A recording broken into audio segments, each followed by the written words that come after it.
Primeiramente, eu gostaria de agradecer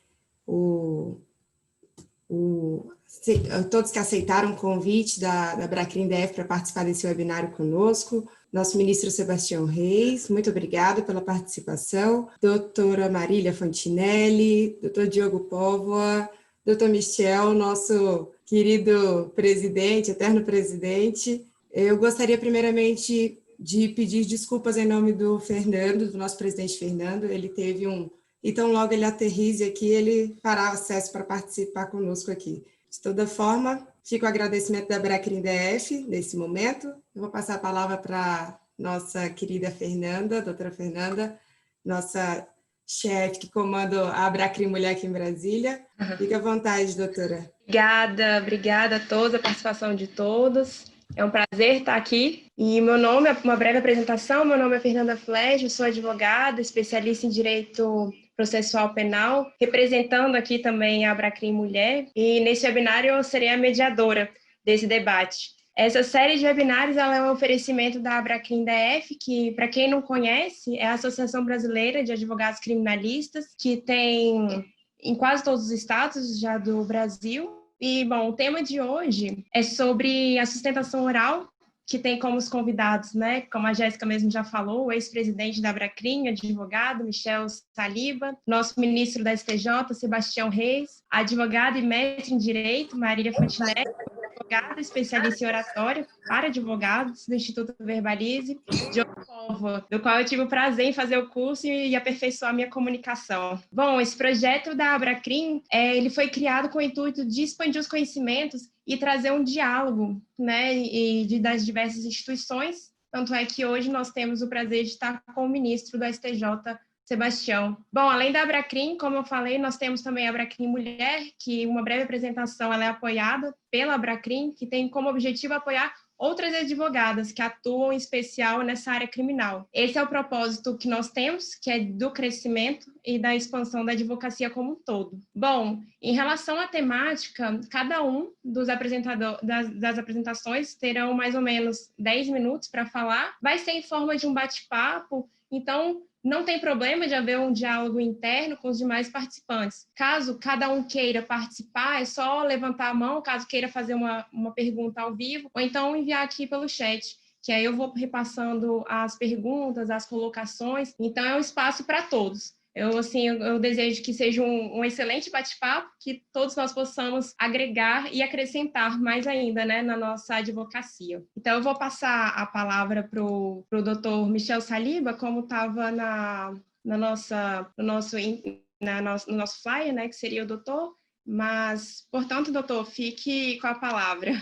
Eu estendo meu boa noite a todos os participantes, ao ministro Sebastião Reis, a doutora Fernanda Flecha, doutora Marília Fontinelli e o doutor Diogo Póvoa. Eu inicio chamando a atenção para a necessidade do acompanhamento pelo advogado criminal acerca dos processos que tramitam nos tribunais superiores. Nós vemos já de muito uma cultura que se disseminou, notadamente para quem atua em primeira instância e busca esse acompanhamento nos tribunais estaduais, os tribunais regionais federais, de um acompanhamento processual com um certo atraso, com um certo delay nessa sacerdócio que é o exercício da advocacia. Notadamente no processo penal, nós não temos nenhum tempo a perder e a necessidade de se acompanhar esses processos que tramitam nos tribunais é algo que deve ser prioritário na formatação do próprio escritório de advocacia. Não há escritório de advocacia com bom serviço e com eficácia que não faz o devido acompanhamento dos atos processuais, não só aquele que hoje nos é disponibilizado pela internet, mas aquele ato, acompanhamento daquele ato que a internet nos disponibiliza e aquele acompanhamento presencial, agora na pandemia, por telefone, para que haja a cobrança necessária e que se saiba o momento em que a sua sustentação oral será necessária. Eu penso que a sustentação inicia a sustentação das razões orais das razões de um recurso na forma oral, ela se inicia quando da redação ou quando da leitura ou da revisão do recurso apresentado ao tribunal. O grande equívoco que os advogados costumam cometer,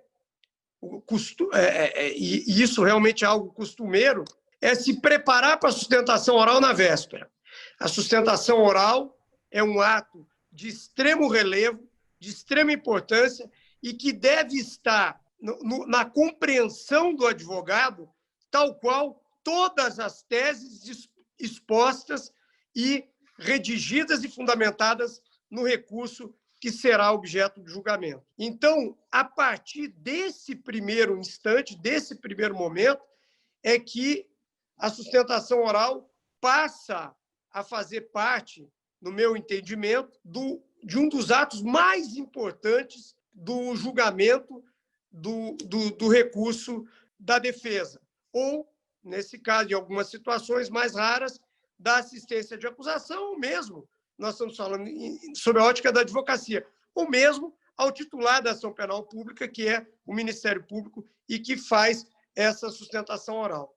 O advogado, repito, insiste em pecar quando dá à sustentação oral o menor valor, quando dá à sustentação oral a importância menor que a mesma merece. Por isso, a sustentação oral flui e a sustentação oral é objeto de um bom resultado, ainda que esse recurso não seja vitorioso, mas perante os julgadores que assistem àquele julgamento, a sustentação oral tem uma boa receptividade se o advogado está devidamente preparado e conhece profundamente a matéria. Qualquer ou a maioria dos julgadores, retificando, a maioria dos julgadores sabe quando o advogado tem ou não tem o domínio daquelas razões que ele está sustentando na tribuna.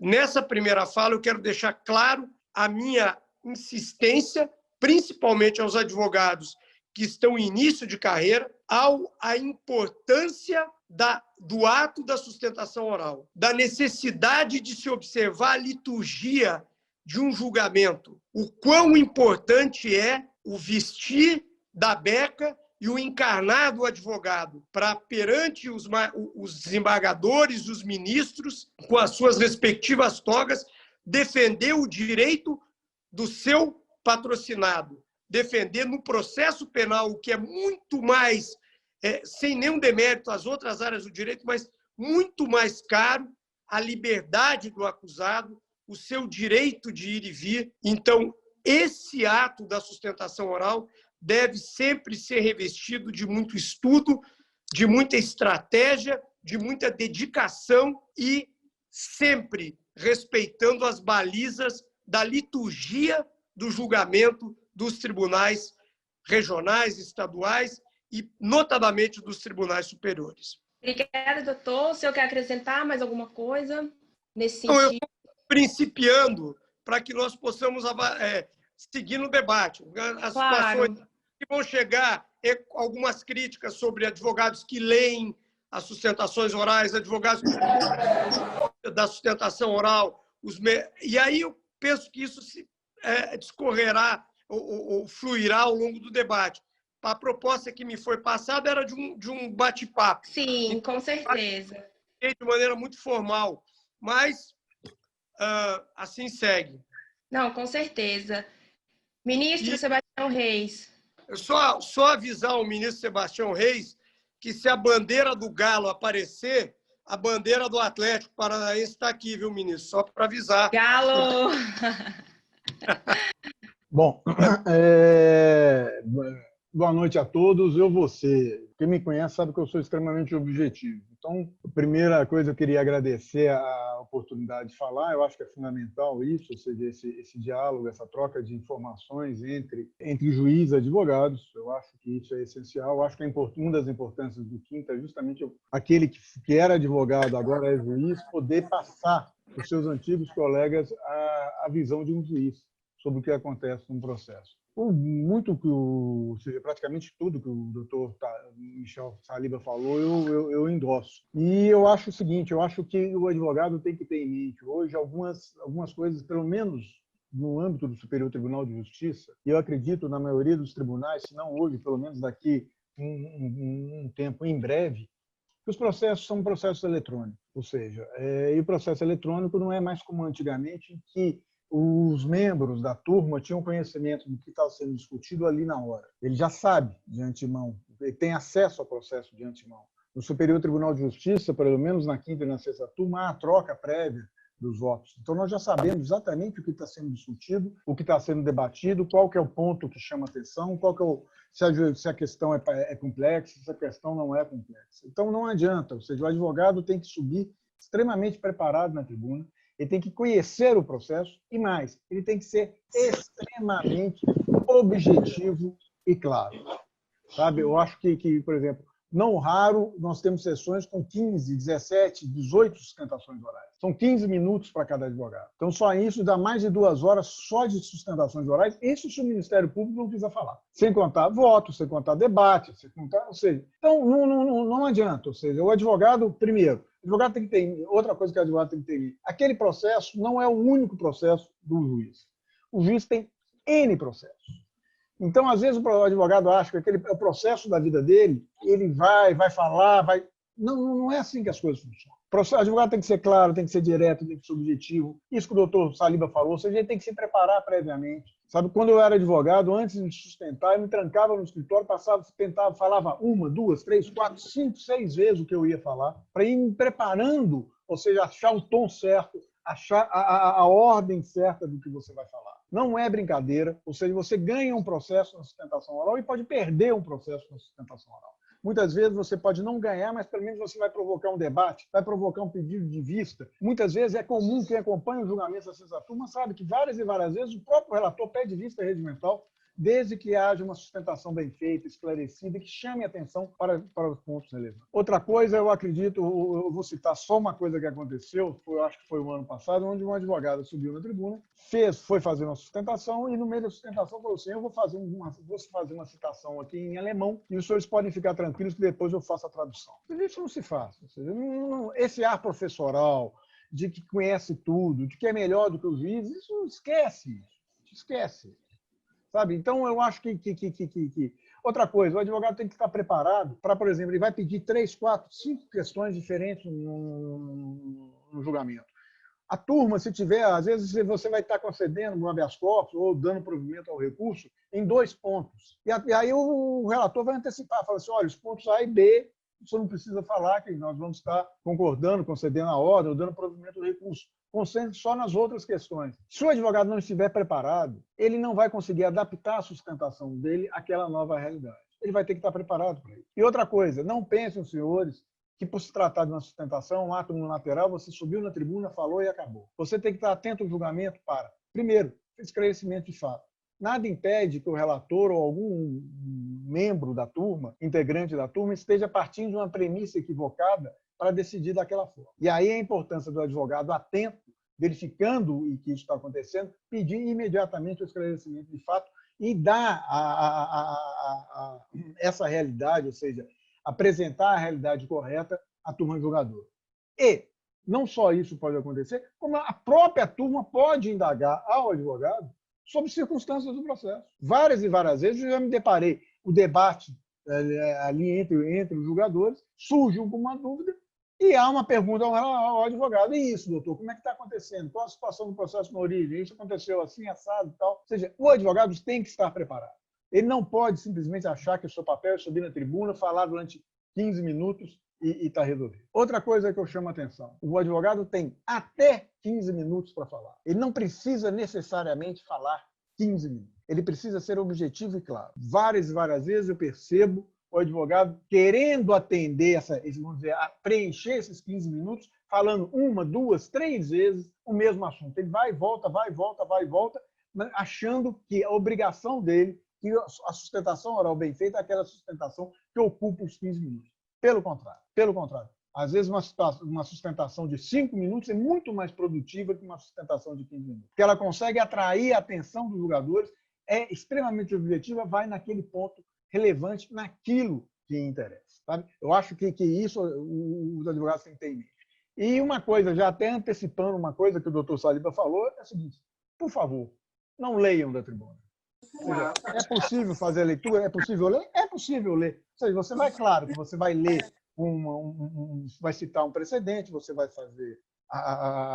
fazer a leitura desse precedente, vai citar uma doutrina, você vai fazer a leitura disso. Agora, um texto escrito, eu como juiz falo, se é para ler um texto escrito, me manda por e-mail que eu leio na hora que eu quero, no momento que eu quero, da forma que eu quero, no meu ritmo, consultando o processo, abrindo. Eu não preciso estar aqui para ouvir um advogado ler um texto. Eu acho que é uma coisa extremamente, e eu acho até, de certa forma, um desrespeito com o tribunal. Ou seja, eu acho que o advogado tem que se preparar para aquele momento, ele tem que levar a sério, o doutor Saliba colocou isso muito bem, é um momento fundamental no processo, ele tem que colocar aquilo, ou seja, ele tem que demonstrar para o próprio julgador que ele conhece o processo, que ele se preparou para aquilo, que ele está valorizando, respeitando a gravidade e a importância daquele momento. Outra coisa que eu acho que é importante, não adianta o advogado subir na tribuna e ficar citando 1, 2, 3, 4, 5 precedentes, citando 1, 2, 3, 4, 5 doutrinas sobre um determinado assunto. Principalmente se essa questão é uma questão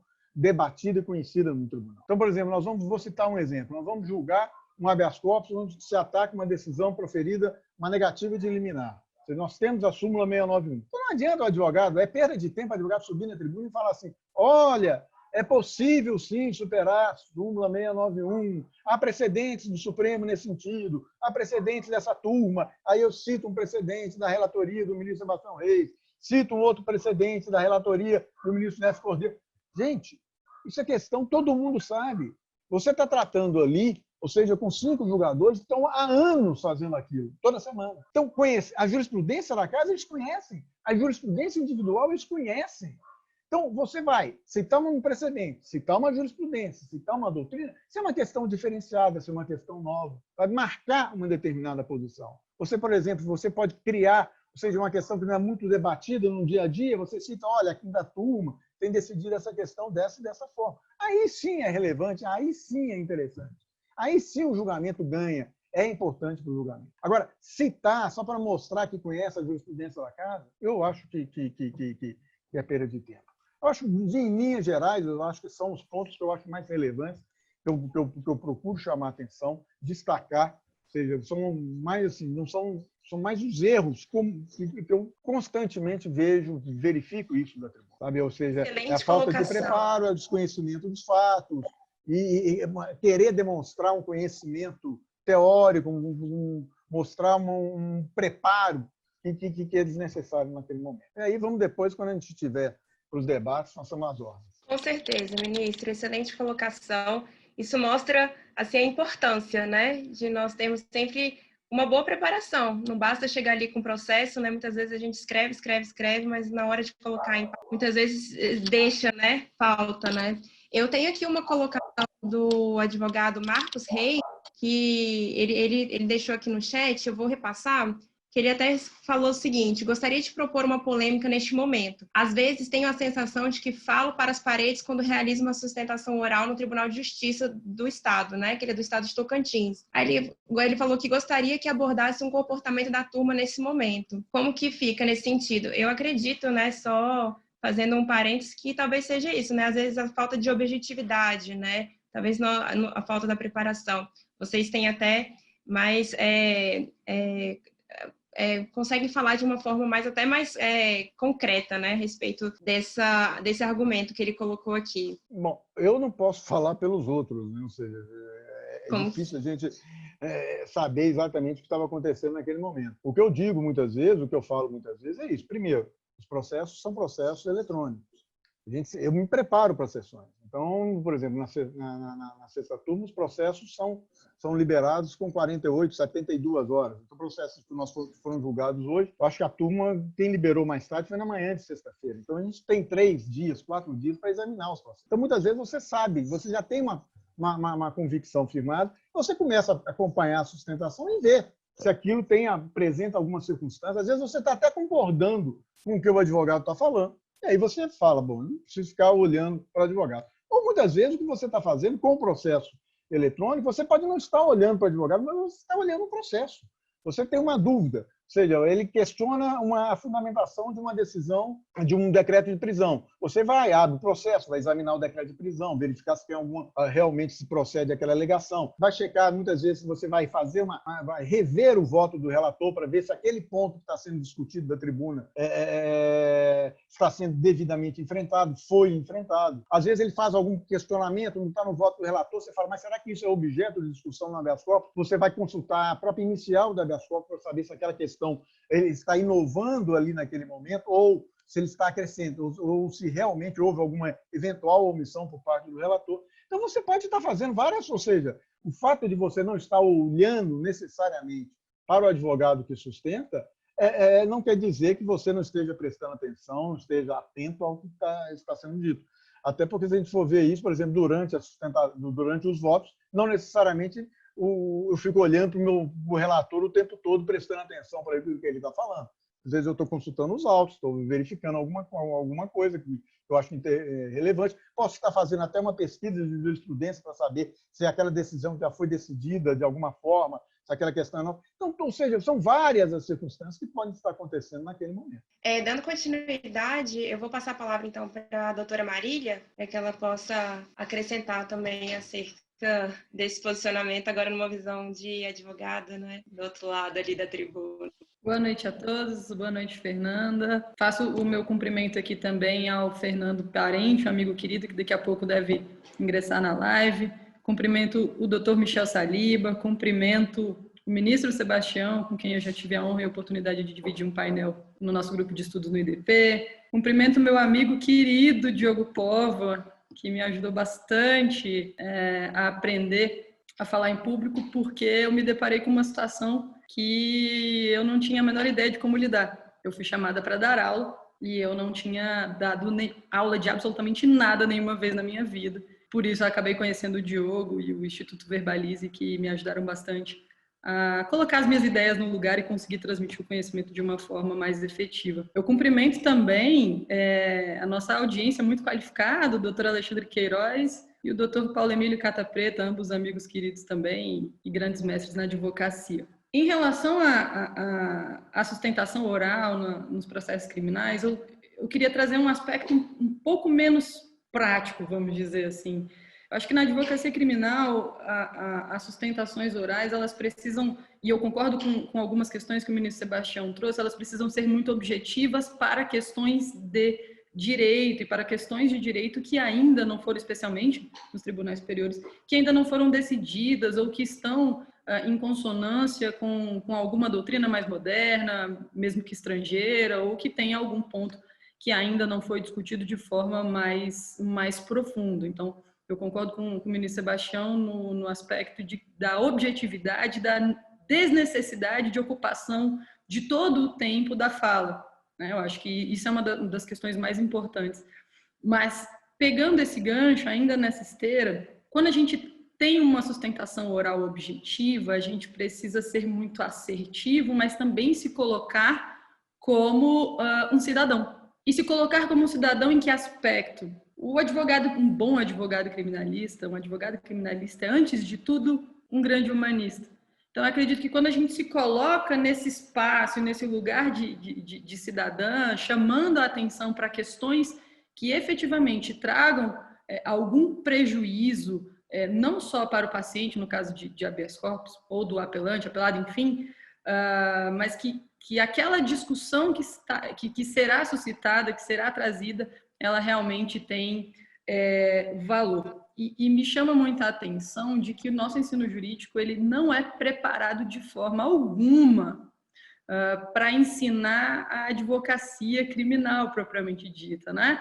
E dentro da advocacia criminal, a gente tem esse nicho, esse espaço das sustentações orais. Então, é nítido ver, e eu sou professora do IDP e digo com muita tranquilidade que os alunos de direito têm medo de falar em público. E isso é uma questão que precisa ser tratada para ontem. Isso é uma questão estrutural.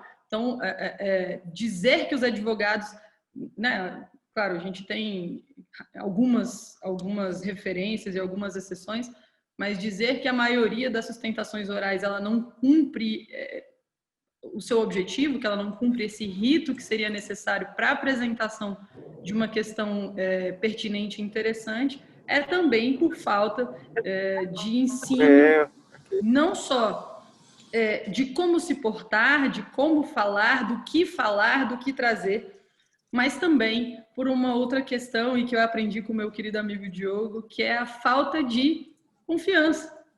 Falta de confiança em que aspecto? Quando a gente não tem autoconhecimento, a gente se coloca numa posição, e querendo ou não, nós como advogados, paridade de armas, né, gente? A gente não tem nem com o Ministério Público, vá dizer com os julgadores, né? Estou querendo usar essa situação da paridade de armas só para dizer que a gente acaba sempre estando numa situação de inferioridade. Então, se você chega na tribuna com essa sensação, com essa ideia, e é isso que eu percebo muitos dos advogados que fazem sustentações orais vacilantes, a falta de confiança vai afetar também no conteúdo e talvez na qualidade da sustentação oral que deveria ser feita. Então, acho que para iniciar o debate seria basicamente isso que eu gostaria de trazer, mas efetivamente o problema da falta do ensino jurídico em relação à sustentação oral é gravíssima, e eu não acredito que a gente vá resolver isso tão cedo, especialmente agora numa situação como essa, né, de ensino remoto, de EAD, em que, por óbvio, é mais fácil falar para uma câmera, mas que também não traz toda a sensação de estar ali falando em público, na frente dos outros, se colocando para julgar e ser julgado também numa sustentação oral, seja em primeira, em segunda ou nas cortes superiores. Excelente, doutora, excelente mesmo. Grande posicionamento, concordo também. E vou passar então a palavra para o nosso querido Diogo Póvoa. Oi, doutor, pode falar. Só a Marília fez uma observação, e antes que ele saia nessa sala, registrando a nossa audiência qualificada, do Paulo Emílio Catapreta, do Alexandre Queiroz, eu não podia deixar de registrar a audiência do Zé Carlos Cal Garcia Filho, meu colega de turma, Cal Garcia, que uma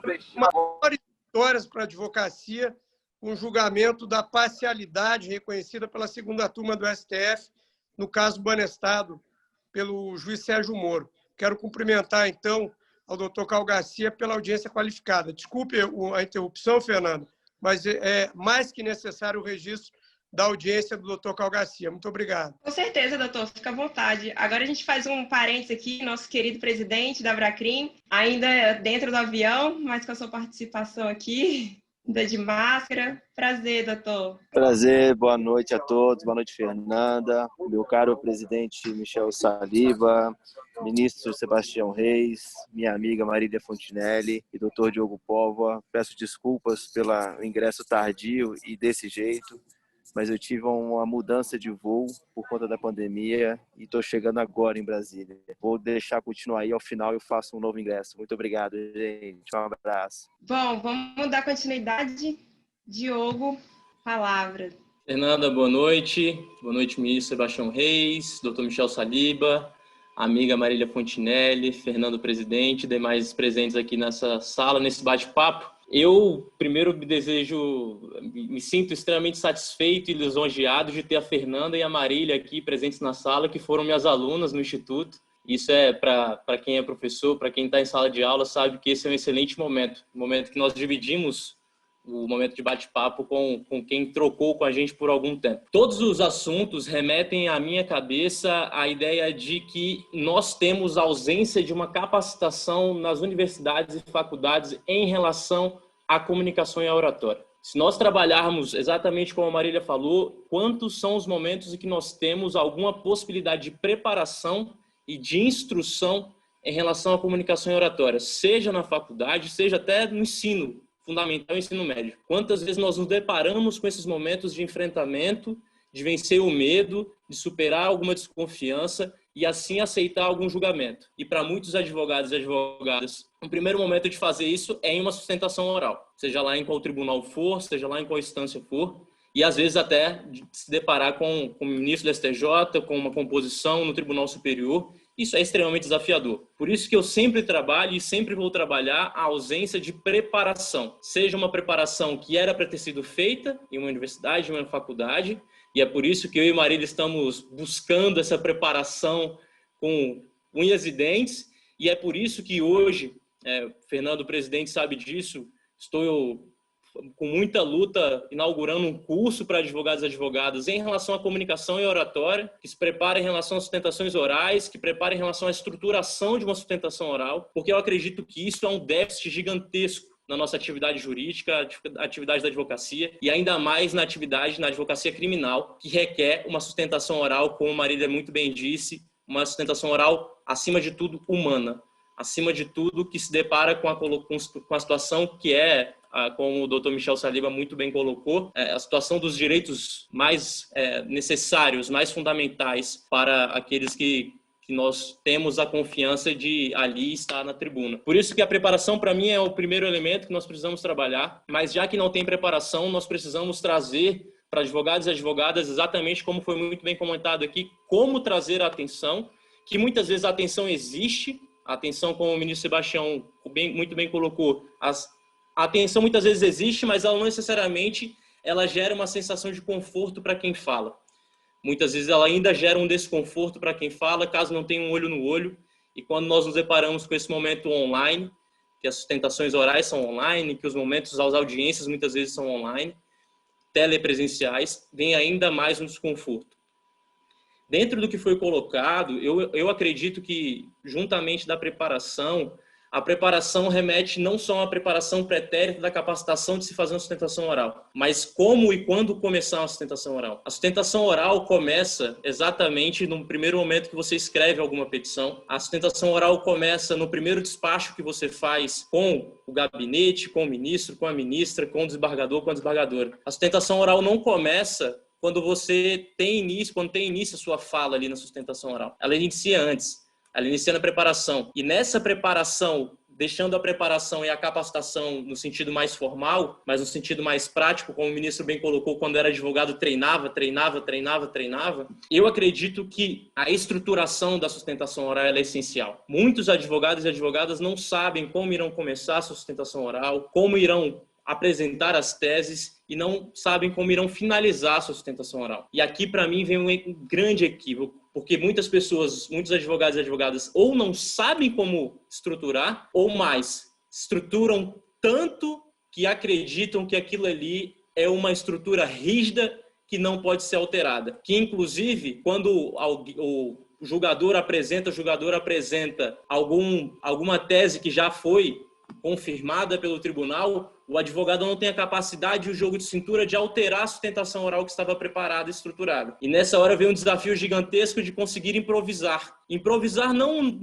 quero dizer o improviso no sentido, muitas pessoas acreditam quando falam de improviso. O improviso no sentido de como se fosse um jogo de comédia. Não digo isso. Digo no sentido de você não conseguir, não necessariamente seguir a linha exata de raciocínio que você tinha preparado. E assim conseguir dialogar de maneira suave, de maneira leve, com os julgadores, com as julgadoras, e muitas vezes dialogar com quem está do outro lado, dialogar com o Ministério Público, dialogar com quem está naquele momento ali na tribuna.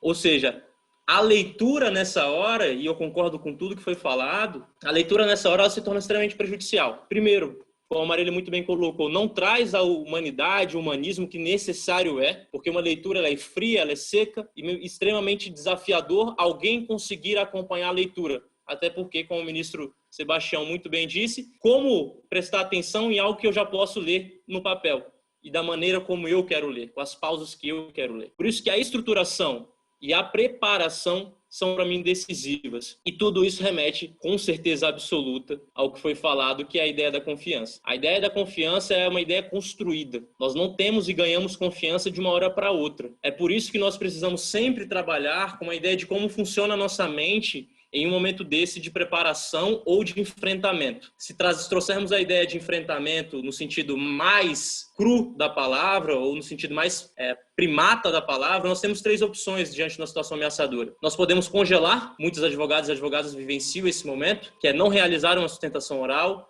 que é não realizar um despacho. 2, a pessoa foge e além de ela congelar e não fazer, ela foge. Ela pede para outro advogado fazer, ela não faz. E a terceira é o enfrentamento. Nesse momento de enfrentamento, quanto maior a possibilidade, por exemplo, de conhecer o que é desconhecido, maior a facilidade, na minha forma de ver, de conseguir lidar com esse momento de uma maneira mais leve, mais tranquila, mais efetiva, com objetividade e com certeza mais afetiva. Por isso que para mim, e para o Instituto Verbalize, quando eu falo para mim, eu represento aqui o Instituto Verbalize, para mim a preparação envolve a confiança. A confiança e a preparação estão totalmente envolvidas. Por isso que eu sempre digo para os meus alunos e para as minhas alunas que seu primeiro passo, se você nunca fez uma sustentação oral, é assistir alguma. É ir até o tribunal e assistir alguma sustentação oral para ver como é que funciona. E quando eu falo disso, muitas pessoas estão falando assim, Diogo, eu já faço muitas sustentações orais. Eu já me deparo com esse momento várias vezes na minha vida. E eu sempre faço uma pergunta, você sabe como você está fazendo sua sustentação oral? Você sabe por quê? Você sabe qual é o contexto que você está falando? Você lembra da sua sustentação oral depois que você finaliza a sua sustentação oral? Esse é um grande desafio nosso em momentos de sustentação oral e eu volto sempre a dizer, esse momento de troca, para mim, ele é fundamental na ideia de tomar consciência sobre uma boa comunicação e uma boa oratória, de tornar uma sustentação oral, uma comunicação oratória didática e, com certeza, como o ministro Sebastião muito bem colocou, geração em quem está escutando. Afinal, não é uma fala, é sim um momento de comunicação. Muito bom, Diogo, é isso mesmo. A Jéssica, ela até fez uma colocação aqui que eu acredito que vocês tenham até respondido, mas eu vou deixar em aberto, caso alguém queira complementar, que ela fala até nesse sentido, né? Ela pergunta qual é o outro método, né? Falando até do processo eletrônico, que eu posso utilizar para que no dia consiga prender a atenção, onde os mesmos não precisem ler um processo na íntegra. É isso mesmo, né? Começar pela preparação mesmo, saber onde que... Se conhecer, né? Eu acho que o primeiro ponto é esse, né? A gente ter autoconfiança. Mas eu vou deixar aberto para que a gente até possa usar disso como o início de um debate. Fernanda, se me permite a palavra, para mim, essa ideia do que fazer na hora, eu sempre trago a ideia de o Verbalize e nós não trabalhamos com receita de bolo. É muito comum advogados e advogadas tentarem pegar a sustentação oral que tem como modelo de algum advogado ou advogada e tentar fazer exatamente daquela maneira. Não façam isso. Respeita a sua essência, respeita a maneira como você se comunica, respeita o timbre da sua voz, respeita se você é uma pessoa que fala mais alto, que fala mais baixo. Respeita a tua essência. Porque caso você tente sair da sua essência e seguir uma receita de bolo, tem grandíssima chance de você não conseguir prender a atenção das pessoas. Ou se você aprender a atenção dos julgadores e das julgadoras, é prender a atenção de uma maneira negativa. Tentar fazer algo extremamente teatral, tentar achar que é um seriado de Netflix. Pessoal, sustentação oral não é série, não é filme americano, não precisa acreditar que vai ser o último momento da sua advocacia. Ele é importante, ele precisa ser objetivo, precisa ser assertivo, mas nós não podemos achar que vai ser um super teatro. Não, de forma alguma. E no momento, para mim, a melhor maneira de estabelecer uma boa sustentação oral que chame a atenção é estabelecer uma excelente didática. Nós precisamos entender que existe a necessidade de ser didático. E quando existe a necessidade de ser didático, não é ser professoral, na minha forma de ver. É trazer as informações de maneira encadeada, com as principais teses, colocando a principal tese primeiro, depois trazendo as teses que são menos importantes ou menos possíveis de serem trabalhadas depois, e aqui o ministro vai poder depois comentar muito bem. Nós não podemos achar que se nós deixarmos de falar algum elemento da sustentação oral, aquele momento, aquela tese passará desapercebida. Isso é um erro muito comum de advogado, de deixar de usar a sustentação oral para enfrentar alguma tese, enfrentar alguma fundamentação que pode vir, e eventualmente não vai passar desapercebido. Os gabinetes estão cada vez mais preparados, os julgadores estão cada vez mais preparados para não deixar passar nada desapercebido. Ou seja, naquele momento da sustentação oral, é extremamente importante trazer com didática e, claro, sem achar que tem alguma tese ali que vai passar desapercebido. Com certeza, Diogo. O Thiago Machado... Pode falar, doutor. Pode falar. Eu acho que são duas coisas, eu acho que são extremamente importantes. Isso que o Diogo falou, ou seja, do advogado que não conhece, não tem o hábito de sustentar, ou está chegando num tribunal que ele não conhece, que não faz parte do seu dia a dia, isso dele ir antes, numa sessão anterior, verificar como é que as coisas funcionam, o procedimento, problema de beca, quem pega, quem não pega, como é que é feito o chamamento do processo. Ele tem que conhecer aquele ambiente, saber como aquilo funciona. Sem nada de chegar em cima da hora de um julgamento. Chega um tempo antes, o julgamento vai começar às 2h, chega 1h30, senta, calma, bota as ideias em ordem, separa os papéis que vai ter que separar. Ou seja, ele tem que ter tempo para respirar, para subir de uma forma tranquila, de uma forma relaxada na tribuna. O advogado tem que ter isso, ou seja, ele não tem que chegar em cima da hora correndo. Ele não conheço e azar e vai achando que não vai ter impacto nem nada. Conheça o tribunal, veja como é que os julgadores funcionam, como é que é o ritmo de cada um. Você tem uma turma que vai ser uma turma mais, vamos dizer assim, mais formal. Você tem uma turma mais informal, que permite uma sustentação mais leve, mais. Então, você tem que fazer isso. O advogado tem que se informar, saber. Procura um advogado mais experiente e veja, olha, como é que é o ambiente, como é que funciona cada um, como é que as coisas rolam naquele lugar. O advogado tem que se preparar, ele tem que se informar. Eu lembro que eu fazia aí alguma coisa semelhante quando eu comecei a advogava muito na Justiça do Trabalho. Na Justiça do Trabalho você tinha audiência assim, 5 em 5 minutos, uma atrás da outra. Então a minha audiência estava marcada para 1h30, eu chegava a 1h, 12h45, sentava na sala de audiência e ia vendo as audiências, como é que as audiências funcionavam. Você já sabia se era na época tinha juiz classista, se era o juiz-presidente que conduzia a audiência, se era algum classista, quem fazia pergunta, quem não fazia pergunta. Como é que as coisas funcionavam, você vai se ambientando com aquilo. O advogado tem que fazer isso, ele tem que se preparar para aquele ato. Eu imagino só uma coisa. Eu tenho uma escola da advocacia eleitoral, que eu sempre fiz eleitoral, advocacia criminal eleitoral, e em campanha, você disputa nos tribunais regionais ou no TSE, tempo de televisão, que era muito importante antes. Hoje tem menos importância, horário gratuito, enfim. E você sabia o processo que você iria sustentar no dia, 10 minutos antes da sessão iniciar, publicava e dizia, olha, esse processo caso você tinha que conhecer. Então, a sustentação iniciava já antes, quando você tinha que conhecer o caso, e o ponto X, até porque são 10 minutos, você tem que falar 1 ou 2 pontos. Voltando à advocacia criminal, que é o tema que o nosso webinário se propõe, o que eu vejo como um extremo equívoco é advogado se demorar 10 minutos em preliminares que nós sabemos que não vão ser acolhidas. Basta você ter um mínimo de experiência na advocacia para entender que aquela preliminar não vai ser objeto de acolhimento. E o advogado fica ali, e aí, quando chega o mérito, onde está o ponto nodal que ele deve... Doutor Michel, só interrompendo, desculpe interrompendo, outra coisa que é perder tempo cumprimentando um por um dos jogadores. Como vai? Honra estar aqui, não sei mais o que, falar, ou seja, outro dia eu estava prestando atenção, um advogado perdeu 3 minutos dos 15 que ele tinha para falar, fazendo esses rapapés todos, ou seja... Doutor, se me permitem um acréscimo. 17 sustentações para ouvir, o advogado cumprimentando um por um, como vão todos, é um prazer, não sei Diogo. Exatamente. Por favor, Fernando. Diogo e Saliba, perdoe a intromissão, queria aproveitar esse gancho do ministro Sebastião Reis e indagá-lo. Eu sempre tive uma dúvida, não com relação a esse cumprimento inicial, que eu realmente acho perda de tempo, mas se ao longo da sustentação é interessante ou não chamar os jogadores que vão decidir pelo nome, às vezes. Eu já ouvi dizer que seria bom, porque demonstram um respeito, uma atenção. Eu já ouvi dizer que alguns se incomodam justamente porque parece que está chamando a atenção do jogador, como se ele não tivesse atento, enfim. Gostaria que o ministro Sebastião Reis dissesse aí se essa impressão que eu já ouvi é correta ou não, e se o Michel Saliba já se valeu dessa técnica, enfim, a própria Marília também, porque é algo que até hoje eu tenho dúvida. Já fiz de chamar e não tive problema, como já fiz de chamar e parecer que não sou tão bem assim. Bom, eu vou falar rapidamente, ou seja, a mim não me incomoda, mas eu sei realmente que tem gente que fica incomodado com isso. Eu, quando sustentava, eu nunca utilizei essa técnica, eu acho que realmente a maioria das vezes pode passar a impressão de que você está chamando atenção, falando, está desatento, deixa eu dar um pito. Eu acho que você pode fazer a referência quando você, eventualmente, vai fazer uma citação de um precedente específico daquele relator. Ou seja, aí você vai realmente trazê-lo para o debate, né?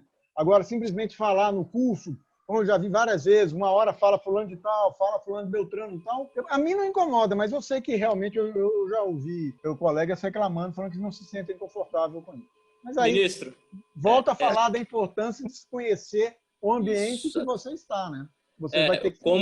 Fazendo até uma referência, doutor Michel, a minha ilustre mãe, ela sempre fala assim que tudo pode ser dito, depende da forma como é dito. Ou seja, não tem problema, muitas vezes, citar o nome, não tem.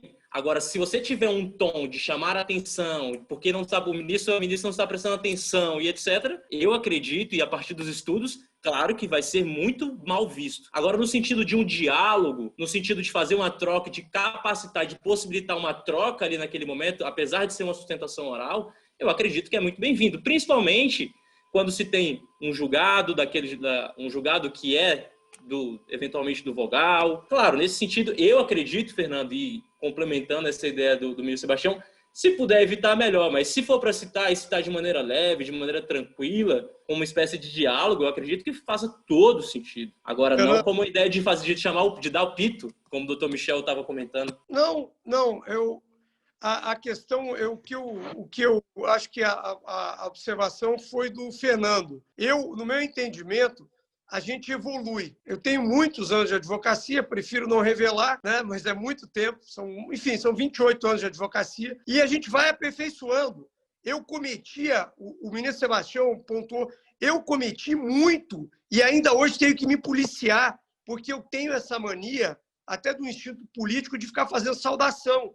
E eu tenho que encurtar isso. Então, eu me policio para a saudação ser muito curta, muito curta. E isso foi uma coisa que eu evoluí na sustentação. Eu não faço mais a citação de nenhum dos julgadores, a menos que seja um precedente, e ainda assim para não colocar o julgador numa situação difícil. A regra é o colegiado. Eu tenho que me dirigir ao colegiado. Eu não faço mais a citação. Esse negócio de chamar, o ministro Sebastião não se incomoda, mas eu por vezes, isso eu ouvi uma vez de um ministro, que não ficaria de bom tom chamar a atenção pelo nome. Então, respondendo à pergunta do Fernando, eu não faço mais isso. Já fiz. Acho um equívoco. É isso. Essa ideia, doutor Michel, em relação ao início, e como o ministro Sebastião muito bem comentou, da ideia do início da sustentação oral, que nós perdemos não sei quanto tempo, muitas vezes, fazendo aquela famosa bajulação, cumprimentos e etc. Nós perdemos muito tempo. E alguns estudos dentro da oratória da comunicação dizem que, a depender do tamanho do nosso espaço de fala, nós temos 10, 15 segundos, 30 segundos para conseguir prender a atenção de quem está nos escutando. Ou seja, começar 2 minutos fazendo cumprimentos e mais cumprimentos e mais cumprimentos e mais cumprimentos, nós perderemos totalmente a atenção de quem vai julgar e de quem está ali para poder prestar atenção. Afinal, se começou bajulando, como é que vai ser essa sustentação oral? E claro, como o doutor Michel muito bem comentou, claro que tem uma grande diferença, e eu sempre cito isso para os advogados que estão iniciando a carreira, que tem uma grande diferença para quem está começando e para quem já está em uma trajetória mais longa. Eu sei que muitas vezes já dividi tribuna, por exemplo, com doutor Fernando, que ex-PGR, e antes de mim ele fez a sustentação oral, e a sustentação oral dele teve todas essas trocas de cumprimentos iniciais. Tudo bem, ele está em outra trajetória. Eu dividi a tribuna tem 5 anos com ele, há 5 anos eu dividi. Não tinha nenhum conhecimento, os embargadores não tinham nenhum conhecimento da minha pessoa e do meu tipo de trajetória na advocacia. Ou seja, claro que tem uma grande diferença e a gente precisa saber e ter total humildade de compreender essa diferença de algumas situações e sustentações orais. Diogo, pegando o teu gancho, eu nunca me esqueço de uma situação. Eu tenho lá as minhas restrições à sustentação oral. Eu só faço Marília, só faço quando efetivamente eu entendo que é indispensável para o caso. Não é todo o caso que eu sustento. É óbvio que tem algumas situações que o nosso cliente quer que a gente faça a sustentação, a prestação daquele serviço, mas eu tenho como padrão só fazer a sustentação oral em casos que eu acho que a discussão vai ser efetivamente relevante. E eu nunca me esqueço de uma situação em que o professor Pacelli, o Eugênio Pacelli, ia sustentar antes de mim. E eu tinha sido monitora dele, enfim, a gente sempre teve uma relação muito boa. E aí, quando eu cheguei, que eu vi que ele ia sustentar antes de mim, eu chamei ele no canto e falei, olha só, professor, vou te fazer um pedido encarecido. Deixa eu falar primeiro, porque se eu falar primeiro, quando eu chegar, ninguém vai me ouvir, né? E aí ele deu muita risada, enfim, e a gente, no final das contas, ele acabou fazendo essa gentileza, eu acabei falando primeiro, e tive sucesso na minha sustentação oral. Não sei se foi a ordem ou não, mas eu acredito que a gente também tem que ter humildade para reconhecer a nossa trajetória, reconhecer o nosso lugar na fila, acho que isso é importantíssimo, mas a gente também tem que ter o timing das coisas. O advogado ele precisa ter uma percepção total do ambiente em que ele está. Eu acho que isso é até mais importante. E eu que tenho uma vida dupla, vamos dizer assim, tanto na academia quanto na advocacia, na advocacia me policio muito mais daquilo que eu vou falar do que na vida acadêmica. Na vida acadêmica, muitas vezes eu falo e, tipo, opa, não devia ter perguntado assim, não devia ter falado aquilo, né? Por questões até de constrangimento intelectual mesmo, assim, não, nada de mais profundo, mas na advocacia você precisa estar atento e perceber o momento adequado de se colocar. E uma outra coisa que também, indo ao encontro daquilo que já foi dito, é importante respeitar seu estilo. Eu fui estagiária do Pier Paulo, que tem um estilo completamente professoral nas suas sustentações. Tanto tem que ainda em sede de júri, ele explica com a maior calma e tranquilidade, com uma voz mansa, com uma voz pacífica, muito doutoral, né? Agora, a gente também tem, por exemplo, a sustentação oral do Gamil Foppel, que é um grande advogado, enfim, que tem uma sustentação oral já mais combativa. Então, você precisa saber se colocar, precisa saber o seu lugar para não soar falso, porque quando a gente tenta de outra forma, vai ser teatral, vai ser falso, sim, eu concordo com o Diogo 100%. Então, tem que encontrar o seu estilo, nem sempre é fácil. Eu estou no início da minha trajetória da advocacia, confesso que ainda não encontrei o meu, mas eu acredito que é importante, tanto como o ministro disse, como o Diogo disse também, a gente tem que chegar mais cedo, tem que se ambientar, tem que ver audiências antes da nossa, a gente tem que ver as grandes sustentações orais dos grandes advogados na esfera criminal. E aí, o que eu acho interessante também, e foi um hábito que eu tentei adquirir, ainda não com muito sucesso, mas eu tenho certeza que isso vai acontecer, é assistir, por mais que você não compreenda a língua, é assistir grandes discursos, né? A gente tem o Martin Luther King, a gente tem... O Barack Obama é um exemplo belíssimo disso. Ele tem um filme, acho que Selma, alguma coisa nesse sentido, em que ele faz o discurso da posse, logo após a posse dele enquanto presidente dos Estados Unidos, que é belíssimo, é de arrepiar. E foi feito um documentário sobre o discurso que ele fez, mostrando como ele estruturou aquele discurso e como ele se colocou naquele lugar, como ele conhecia o público para quem ele ia falar. Foi num lugar super simbólico, né, dos Estados Unidos em relação aos direitos dos negros. Então, tem que conhecer a sua audiência, tem que conhecer e tem que entender e ser perceptivo para saber o que falar, quando falar e de que forma falar. Excelente, Marília. Parece que o Thiago Machado, ele queria fazer uma pergunta. Não sei se ele está aqui ainda, Thiago. Obrigado pelo espaço. Boa noite a todas e todos. Serei muito breve nos cumprimentos, até colocando em prática o que nós estamos aprendendo aqui, sem bajulações. Quero só agradecer a oportunidade de cumprimentar a nossa vice-presidente que está aqui coordenando os nossos trabalhos junto com a doutora Fernanda, cumprimentando os colegas e também o excelentíssimo senhor ministro Sebastião Reis. E aqui, Fernanda e demais colegas, eu gostaria de fazer uma provocação e deixar um questionamento aos colegas e também ao ministro acerca de algo que tem me parecido muito característico, muito flagrante no âmbito dos tribunais, sobretudo nos tribunais superiores. E o advogado criminalista tem uma paixão pela fala, uma paixão pela sustentação e reconhece a importância dela. O que eu tenho percebido e gostaria de compartilhar isso e saber a opinião dos colegas? Em várias oportunidades, os tribunais superiores têm se valido de mecanismos de julgamento monocrático de habeas corpus e recursos especiais, inviabilizando uma eventual sustentação oral. E aí nós precisamos nos valer de agravos regimentais para poder trazer aquela matéria a debate pelo colegiado e ficamos tolhidos daquele direito de fazer a sustentação. E muitas das vezes eu tenho percebido que o tema não é um tema que não admite uma controvérsia no âmbito da corte. Então, lamentavelmente, alguns jogadores têm deixado de dar a regular tramitação do feito para poder poupar tempo no julgamento. E eu queria saber o que os colegas têm feito em posturas como essa, e aí deixar aqui essa batata quente para o ministro Sebastião, e ele que foi advogado durante muito tempo, qual seria a postura dele como advogado em se deparando com uma situação como essa? Essa é a minha participação, agradeço, parabenizo todos os envolvidos aqui no evento. Muito obrigado. Eu posso responder?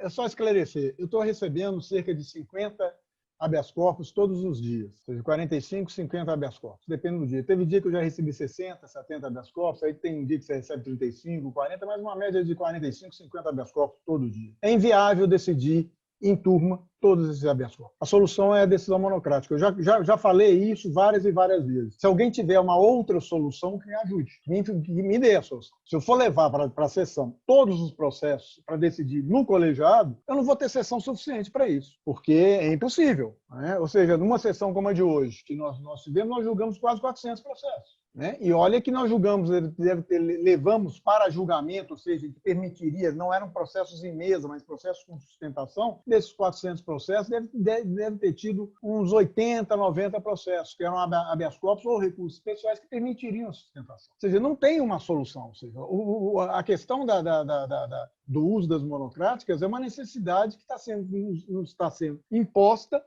pela realidade. Eu gostaria muito de achar uma solução que não fosse isso. Agora, há um abuso, ou seja, há um problema. Eu pergunto, ou seja, eu faço a minha culpa várias e várias vezes, eu como juiz, ou seja, da minha categoria como juiz, nós decidimos mal. Hoje nós decidimos, por exemplo, na sexta turma, demos uma decisão, eu acredito que seja histórica, uma decisão no habeas corpus coletivo, determinando ao Tribunal de Justiça de São Paulo que respeite o problema do regime, no caso do tráfico privilegiado, uma tentativa nossa de, quem sabe, reduzir a quantidade de processos. Agora, eu pergunto também aos advogados, o que eles estão fazendo nesse sentido? De diminuir o volume de habeas corpus. Eu tenho habeas corpus, eu tenho reiteração de habeas corpus e recurso em habeas corpus, e o advogado não tem a mínima consideração em pedir desistência de um dos dois. Eu tenho habeas corpus sem peça, várias e várias vezes, por dia. São uns 5, 6 habeas corpus eu indefiro por falta de peças. Eu tenho habeas corpus, reiteração de habeas corpus, ou seja, discutindo contra a mesma decisão, 1, 2, 3, 4 habeas corpus, eu indefiro um, vem um segundo. Eu tenho pedido de reconsideração, outro dia eu julguei, no 6º pedido de reconsideração no processo. Então, eu acho o seguinte, se há uma necessidade do tribunal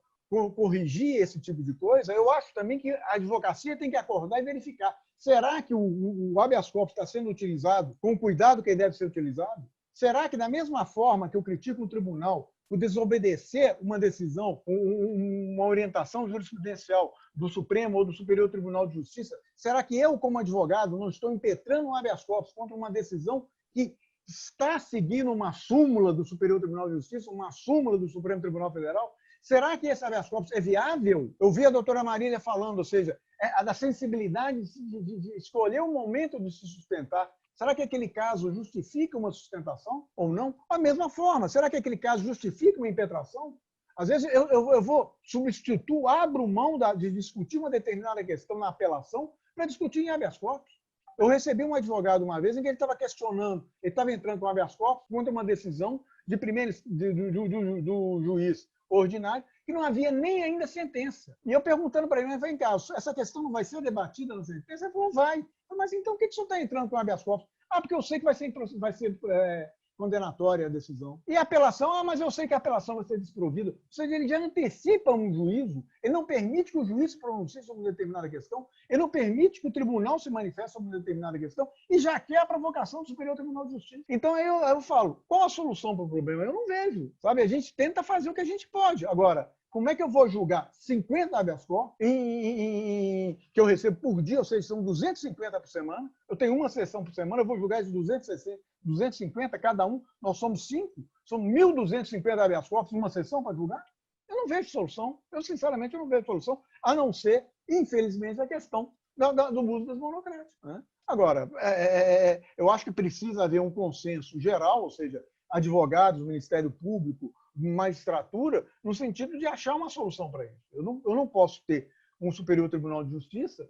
Eu tive na Alemanha o ano passado, o tribunal correspondente ao Superior Tribunal de Justiça são 150 juízes e eles julgam exclusivamente direito privado e direito penal. E esses 150 juízes julgaram o ano passado, no ano anterior, ou seja, no fim de 2019, tinham julgado em 2018 10 mil processos, o que dava uma média de 66 processos por juiz, sendo que eu, sozinho, julguei 10 mil, 11 mil processos. Ou seja, não há como funcionar um negócio desse. Não há como você ter um caminho para isso. Então, eu acho que se existe esse problema, e é um problema que existe realmente, eu não vejo a solução a não ser um uso econômico do habeas corpus naquelas hipóteses que realmente ele se justifica, de modo a até valorizar o próprio instrumento. Fernanda, se me permite, dentro da pergunta do Tiago, o que eu acho que os advogados têm procurado fazer bastante, ministro, e levado isso como crítica, é criticar, né, o excesso de prisões cautelares. E eu entendo que o poder maior não está em quem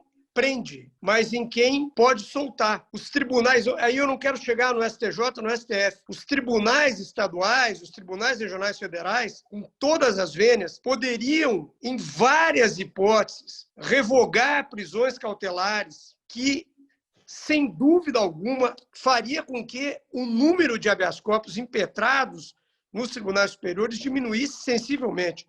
É impressionante o índice, principalmente de alguns estados, no que tange a concessão de habeas corpus, o excesso de prisões preventivas. Então, eu acredito que o número... Eu, outro dia, fiz uma análise de um habeas corpus de 2004. Por acaso, caiu na minha mesa, o relator foi o saudoso ministro Zé Arnaldo da Fonseca, sergipano, grande ministro Zé Arnaldo da Fonseca. E o número desse habeas corpus era 36.311. E eu fui levantar quantos habeas corpus foram impetrados no STJ naquele ano de 2004. E o número de habeas corpus impetrados foram de 25 mil habeas corpus em 2004. E hoje nós temos 120 a 130 mil habeas corpus por ano no STJ. Ou seja, o número de prisões cautelares aumentou muito e a vulgarização na utilização do habeas corpus para enfrentar decisões interlocutórias no curso do processo penal, indiscutivelmente tem sido mal utilizado pelos advogados.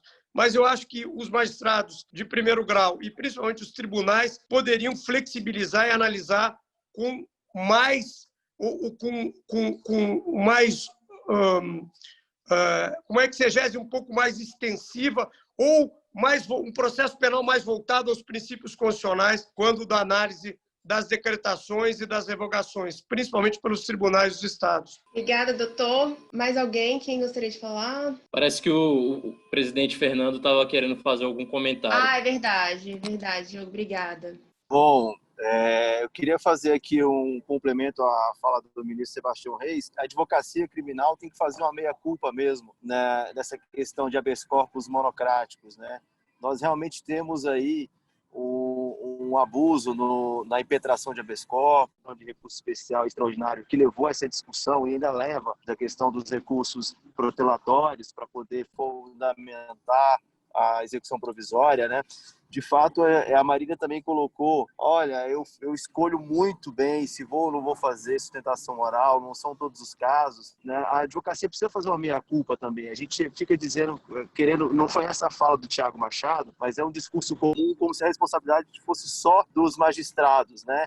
Não estão querendo decidir, estão querendo fazer tudo na base do monocrático, evitar o colegiado, mas até que ponto a gente estimula essa conduta por parte do julgador? Essa colocação que eu queria fazer aí para a gente refletir de uma maneira geral, até desagradável e levar a comportamentos que não seriam comuns, mas que se fazem necessários para coibir os excessos, os abusos. Obrigada, Fernando. Doutor Michel Saliba, pode falar.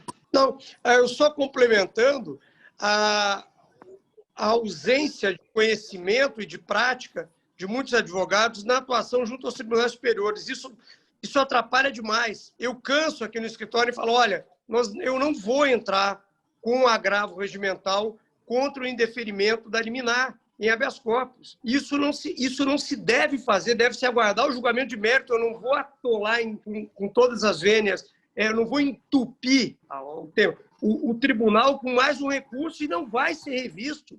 Não, mas aconteceu um fato novo. Não há, isso vai ser analisado no mérito. Isso é um equívoco. Principalmente quem não tem expertise de atuação em tribunal superior tem costume de colocar agravo regimental contra a decisão que indefere liminar em habeas corpus. E aí, esse tipo de excesso, a advocacia precisa refletir, de uma vez por todas, a forma de atuar, principalmente nos tribunais superiores. Principalmente. A superação da súmula 691. Chapada. Liminar denegada no Tribunal do Estado. Tenta superar aqui no STJ. Nega no STJ. Entra no SF. Ora. Aguarda o julgamento de mérito no Tribunal do Estado, mas a liberdade não pode esperar. É evidente que não será superado. O caso não é. E isso, o grande problema é que os colegas acabam atrapalhando. Porque vem um outro colega e diz assim, não, eu impetraria, isso aqui bem colocado no STJ, cai para o ministro tal, ou na turma tal é mais flexível, supera 691. E aí acaba atolando, né? Enchendo o tribunal com recursos absolutamente desnecessários. Era só isso que eu queria terminar na minha fala. Claro, doutor, obrigada pela sua colocação. Eu acredito que o debate, né, é cada vez mais enriquecedor. Diogo? Fernanda, o que o doutor Michel fala, e para mim soa muito bem aqui, é exatamente com o que foi perguntado lá no início, foi perguntado aqui no chat, como fazer para prender a atenção, muitas vezes, de um desembargador lá na origem, no tribunal regional, como prender a atenção. E o colega comentou que advoga no Tocantins, e eu já fiz algumas sustentações orais no Tribunal de Justiça do Tocantins, acredito que a Marília também, é uma região que nós sempre estamos ali, nos fazemos presentes. E dentro desse assunto, eu acredito que os advogados e advogadas precisam compreender que precisam se fazer presente no tribunal. Não é com a primeira sustentação oral que se vai ganhar credibilidade, que se vai ganhar notoriedade, que se vai ganhar confiança.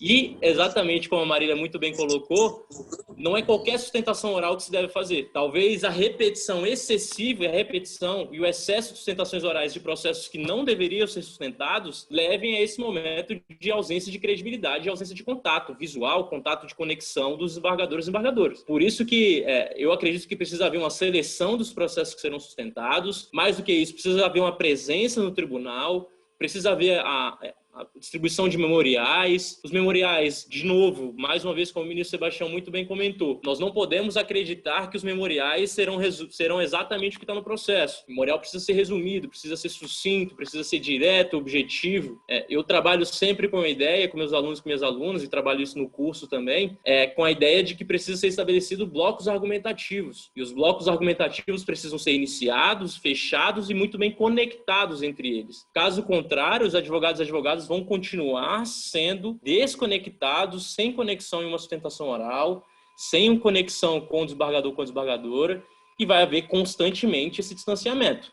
Claro que para nós, por exemplo, que saímos daqui de Brasília, ou outros advogados que vêm até Brasília para fazer os despachos, o desconhecimento do tribunal é algo comum, obviamente. Eu sempre digo isso, que eu prefiro sustentar no STF e no STJ, apesar de serem tribunais superiores, do que sustentar no Tribunal de Justiça de outro estado. Porque muitas vezes esse outro estado eu ainda nunca sustentei. Eu não sei como funciona o trâmite, os procedimentos, tudo que lá é feito. Ou seja, esse conhecimento precisa ser feito e como, não lembro quem comentou, mas houve um comentário no sentido de haver uma troca entre nós advogados e advogadas. Nós precisamos também, nesse momento de sustentação oral, e a Marília comentou que fez essa troca com outro advogado que faria a sustentação oral, de que não precisa haver essa concorrência. Ou seja, quem está aqui conectado nesse momento pode saber, e aqui eu sei que eu digo de maneira muito tranquila em relação a minha Marília, por exemplo, que nós trocamos constantemente, que pode mandar uma mensagem e perguntar como é que funciona tal tribunal, como é que funciona determinada turma, porque, afinal, a gente tem que parar com essa ideia de que a advocacia existe uma concorrência entre nós. E nesse momento da sustentação, mais ainda, se nós não temos um conhecimento do tribunal, de como funciona ali a turma, eventualmente, colegiado que vai julgar, Por que não perguntar para um advogado que conhece? Por que não ter essa humildade de fazer e se tornar vulnerável de perguntar e assim tornar mais conhecido? A sustentação oral ela precisa ser, primeiro, desmistificada e, além de desmistificada, precisa ser muito melhor trabalhada. Com certeza, Diogo. Eu queria até aproveitar isso que você falou a respeito dos memoriais, que eu acredito a sustentação oral, né, a boa comunicação, ela começa ali, no despacho dos memoriais, não necessariamente na sustentação ali, né, na tribuna. Claro, né, a gente começa com preparação, mas diante do momento que nós temos um excelente preparo dos memoriais, a gente sabe o que a gente escreveu ali nos memoriais, que são pequenas palavras, né? A gente enxuta, né? Deixa de o mais claro, o mais objetivo. Chega no gabinete para despachar com o desembargador, com o ministro, a gente tem que ter essa preparação. Então, já começa o primeiro passo ali, né? Assim, às vezes a gente fala, meu Deus, eu não sei fazer uma sustentação oral, eu não sei chegar ali diante dos ministros, desembargadores para falar. Então, a gente começa ali, né? O que eu posso chegar para despachar dos memoriais da melhor forma? Como que eu vou falar? Como que eu vou atrair atenção? Porque, que nem o ministro falou, são milhares de processos que chegam ali. Então, a gente tem que fazer o diferente para fazer a diferença no processo, porque a gente quer obter o sucesso, né? O êxito no máximo. Então, o que a gente pode fazer para diferenciar? Eu acredito que seja uma boa comunicação ali dos memoriais mesmo, como o Diogo próprio falou. E eu acho que o Pedro queria falar também, Pedro? Boa noite a todos. Fala aí, Pedro França, secretário-geral da Bracrindef. Eu gostaria de perguntar para o Diogo algumas dicas sobre a sustentação oral na modalidade virtual, essa nova realidade que a gente está presenciando, por favor. O Diogo, só um momentinho antes de passar a palavra para ti. Como a gente está chegando aí 9 horas da noite e alguns já têm compromissos marcados, eu vou fazer um fechamento de agradecimento aqui. Aí, por favor, Diogo, fique à vontade para responder e, na sequência, já fale do curso também, tá? Podemos combinar assim? Perfeito, presidente. Então, um agradecimento ao ministro Sebastião Reis por ter aceitado estar aqui contribuindo conosco nesse debate, nessa troca de ideias. A Marília Fontinelli, que super adorou, de imediato já abraçou a ideia.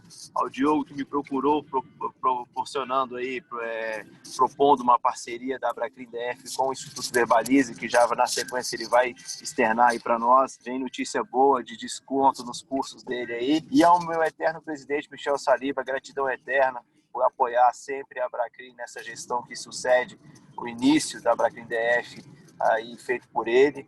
Agradecer a Fernanda, que aceitou o convite para ser mediadora, e a Jéssica, que muito bem me auxiliou aí durante o período de pré-evento e da minha ausência momentânea. Obrigado a todos os presentes, e semana que vem teremos investigação criminal defensiva com o nosso querido Alexandre Queiroz, aqui da Bracrindef, Gabriel Bulhões, lá da Bracrim do Rio Grande do Norte, e Miriam Bock, advogada lá do Paraná, falando sobre investigação criminal defensiva, um tema também bastante relevante. Já ficam convidados todos. Agradeço aqui, despeço, e Diogo, fique à vontade para finalizar aí a tua palavra, e Fernanda fecha na sequência. Muito obrigado, gente. Fernando, obrigado. Respondendo e agradecendo. Eu só gostaria, eu tenho um compromisso agora, eu vou ter que sair, eu já tinha que realmente já tinha chegado na minha hora. Eu queria só realmente agradecer mais uma vez a oportunidade de participar, me colocar à disposição para futuros encontros, ou seja, dar parabéns para a Bracrim pela iniciativa. E é isso, ou seja, eu espero que eu tenha agregado de alguma forma. Se eu fui veemente em alguns momentos, mas ainda é o meu lado ainda de advogado, que a gente não esquece nunca, né? Fica lá preso. Eu acho que tem alguns dos senhores que estão presentes já me conhecem há mais tempo aqui e sabem que na verdade, eu fico apenas angustiado e realmente na tentativa de dar uma prestação jurisdicional que a gente precisa ter, né? Infelizmente, a gente não consegue em algumas vezes. Então, mais uma vez, boa noite a todos e muito obrigado por essa oportunidade. Obrigada, ministro. Nós que agradecemos pela oportunidade, pelo conhecimento. Muito obrigada mesmo, em nome da Bracrim. Obrigado. Respondendo a pergunta do Pedro e agradecendo a pergunta, essa pergunta é muito oportuna, Pedro, porque quando nós nos deparamos com um momento como esse, muita gente diz o seguinte: Diogo, mas não tem o mesmo impacto uma sustentação oral telepresencial. Realmente não tem, nunca vai ter.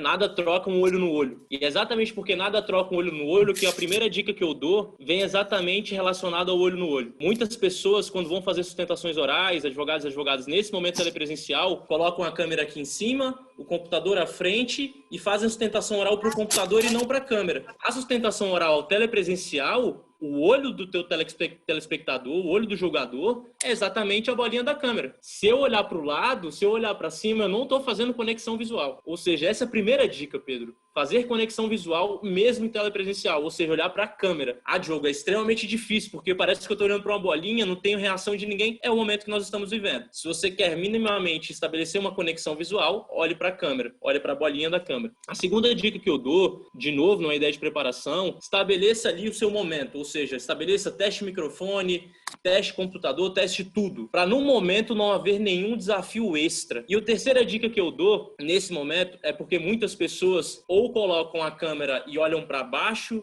ou colocam a câmera e ficam olhando para cima. E dentro exatamente do que a Marília colocou assim de maneira magistral, a horizontalidade faz parte do julgamento. Ninguém está acima de nós e ninguém está abaixo de nós. Por isso que eu não acredito em uma sustentação oral, em um despacho que os advogados e advogadas estabelecem como uma ideia de confronto, de embate, de briga. Não. Precisa estabelecer uma ideia de comunicação, e comunicação é tornar comum. Para tornar comum, eu preciso estabelecer uma ideia de um olhar e de uma conexão visual horizontal, sem olhar para cima, sem olhar para baixo. Então, para mim, Pedro, essas são as principais dicas, e muito disso que eu acabei de comentar, e muito disso que eu acabei de trocar com vocês, de trocarmos aqui nesse momento, nós estamos lançando, o Instituto Verbalista está lançando agora, do dia 14 ao dia 20, um curso online para advogados e advogadas relacionados não só em relação à sustentação oral, porque, na verdade, o momento de comunicação não é só a sustentação oral. O momento de comunicação é um momento de relacionamento com o cliente, de relacionamento com o serventuário do judiciário, todos aqueles momentos. E é por isso que a gente estabeleceu o Instituto Verbalize, junto com a Bracrim, um convênio em que teremos 15% aí de desconto para os associados e associadas da Bracrim.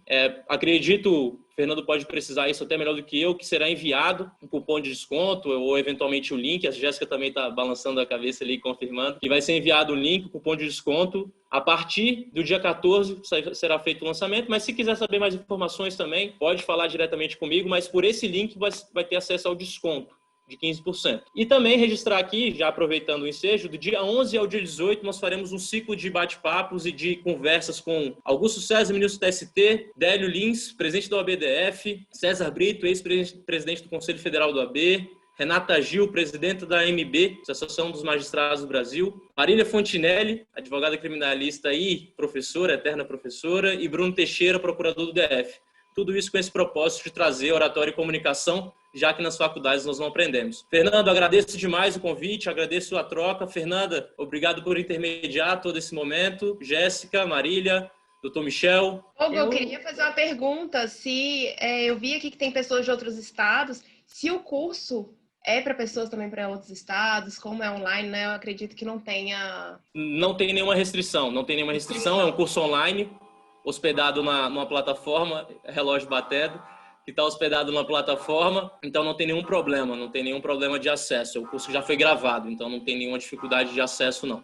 Fernanda, se me permite, aproveitando o ensejo aqui, que aqui é um espaço de troca, eu gostaria de informar vocês, de colocar também a informação de que nós, do IDP, vamos fazer um curso sobre advocacia criminal na prática. Ou seja, a gente vai fugir um pouco dessas questões teóricas e explicar para os alunos o que acontece quando o bicho pega. Tá? Então, a gente fez esse curso com 5 módulos, com grandes advogados, um módulo sobre atuação no inquérito policial, com o Paulo Emílio Cata Preta, que vai estar aqui conosco também, vai falar sobre prática criminal. Então, a gente tem atuação no inquérito policial, atuação na justiça penal negociada, atuação na prática de audiência criminal, atuação no tribunal do júri e direito penal econômico, com grandes advogados da STIP do meu amigo Cata Preta, e que aceitou muito gentilmente esse convite para trazer para os alunos da graduação. O curso é voltado para alunos da graduação, mas é aberto para quem tiver interesse, para a gente discutir algumas questões no dia a dia, um bate-papo bem tranquilo, nada formal. Então, fica o convite para quem quiser participar. Logo mais o IDP, acredito que até amanhã, deve fazer a divulgação do nosso curso. Excelente, Marília. Não sabia que diferencial que vocês estão fazendo. Parabéns mesmo, parabéns pela iniciativa. Eu não sei se o Fernando, você tem a palavra. Bom, eu tô satisfeito, né? Eu já tinha colocado antes. Diogo, a partir de amanhã a gente circula o desconto promocional, tá? A gente se fala amanhã cedo para alinhar isso e fazer circular na forma que a gente já tinha pré-combinado. E eu não sei se o nosso eterno presidente, Michel Saliba, quer fazer o encerramento aí com alguma colocação. Doutor Michel, o som. Aí. A todos, ao Fernando Parente, nosso presidente, pelo convite, o Pedro França, secretário-geral, toda a diretoria da Abracrim, Jéssica, Raíssa, enfim, as pessoas que participam e que fazem da Abracrim uma realidade. Quero agradecer a Fernanda Flecha pela moderação e pela condução desse debate, o ministro Sebastião Reis, o Diogo Póvoa e a Marília Fontinelli. Mais uma vez, deixar aqui frisado a alegria de debater com advogados e professores mais jovens e que ensinam no dia a dia como a gente pode reinventar ou lutar por um processo penal mais justo e um processo penal que cumpra efetivamente os ditames da Carta de 88, que é isso que nós, advogados criminalistas, almejamos. Um processo penal constitucional com extremo rigor e observância àquilo que foi o espírito do Constituinte, uma carta absolutamente libertária e que, infelizmente, hoje tem sido objeto de artilharia pesada por setores do Judiciário, notadamente Judiciário Federal de primeiro grau, Ministério Público Federal, enfim. Eu estou muito feliz com o debate, agradeço muito. Uma boa noite a todos. Parabéns à Abracrim. Boa noite a todos e obrigado pelo convite. Uma honra estar aqui. Obrigado, gente. Até a próxima. Obrigado, gente. Obrigada pela presença de todos. Obrigada mesmo. Boa noite, gente. Foi um prazer. Tchau. Tchau. Boa noite a todos.